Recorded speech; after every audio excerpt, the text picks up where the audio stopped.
Hello everyone, সম্পারানি ব্লকে সবাইকে স্বাগত। আজকে প্রায় 10টায় ঘুম থেকে উঠেছি। উঠে কিছু কাজ ছিল করে নাস্তা খেয়ে ছাদে এসেছি, একটু ঠান্ডা লাগছে তাই। আর অনেক রোদও উঠে গেছে। এখন গিয়ে রান্না শুরু করব। আজকে বেশি কিছু রান্না করব না, সেই জন্য খুব আরামে আছি। এখন চলে এসেছি কিচেনে, সব উপকরণ গুছিয়ে নিয়েছি। এখন রান্না শুরু করব। দেশি মুরগির মাংস নিয়েছি, রোস্ট রান্না করব। আর নিয়েছি চিনি গুঁড়া আতপ চাল, এটা দিয়ে পোলাও করব।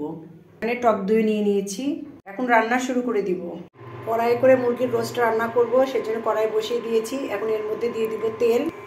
সয়াবিন তেল দিয়ে রান্না করব। রোস্টের মধ্যে অন্য কোনো মশলা দেইনি, শুধু লেবু আর লবণ দিয়ে মেখে রেখেছি।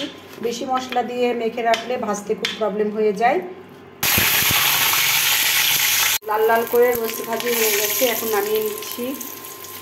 কড়াইয়ে যে তেল আছে এর মধ্যে দিয়ে দেবো জিরা, তেজপাতা, গরম মশলা, পেঁয়াজ কুচি, রসুন কুচি। এখন ভালো করে ভেজে নেব। এখন এর মধ্যে পেঁয়াজ গ্রেট করে রেখেছি দিয়ে দিব। এখন একটু আবার ভেজে নেব। পেঁয়াজ ভাজা হয়ে গেছে, এর মধ্যে এখন টমেটো কুচি দিব আর কাঁচামরিচ দিব। কড়াইয়ে করে জায়গা হচ্ছিল না, তাই পাতিলে আবার তুলে দিয়েছি। এখন এর মধ্যে দিয়ে দিব লবণ, দিয়ে দিব জিরা গুঁড়ো, দিয়ে দিব আদা পেস্ট। পেঁয়াজ আর মশলা কষানো হয়ে গেছে, এখন এর মধ্যে দিয়ে দিব টক দই আর একটু দিব রাঁধুনি রোস্ট মশলা। এখন আবার কষিয়ে নিব। রোস্টের জন্য মশলা কষানো হয়ে গেছে এবং মশলা থেকে তেলও ছেড়ে দিয়েছে। এখন রোস্ট ছেড়ে দিব। 2 মিনিট কষিয়ে নিব, নিয়ে জল দিয়ে দিব। রোস্ট রান্না হয়ে গেছে, এখন নামিয়ে নিব। পেঁয়াজের বেরেস্তা হয়ে গেছে, এখন নামিয়ে নিব।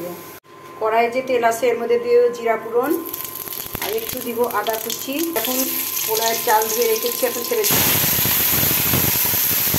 এখন একটু ভেজে নিব। আগে থেকে রাইস কুকারের মধ্যে জল দিয়ে দিয়েছি, জল ফুটে গেছে। আর এদিকে পোলাওয়ের জন্য চাল ভাজাও হয়ে গেছে। এখন জলের মধ্যে চাল ছেড়ে দিব। এর মধ্যে 2টা দিব কাঁচামরিচ আর একটু দিব চিনি। একদম ঝরঝরা পোলাও রান্না হয়ে গেছে। এখন এর মধ্যে একটু বেরেস্তা দিয়ে দিব। পোলাওতে কোনো মশলাই অ্যাড করি নাই, শুধু একটু আদা কুচি দিয়েছি আর একটু জিরা। হয়ে গেছে। ছেলে কলেজে ছিল, আসতে অনেক লেট করে ফেলেছে, প্রায় 4টে বেজে গেছে। এখন ওর জন্য খাবার নিয়েছি, পোলাও আর রোস্ট। এখন ছেলেকে খাওয়াই দিব, তারপর আমি খেয়ে নিব। আজকে এই পর্যন্তই, নেক্সট টাইম আবার দেখা হবে। টাটা।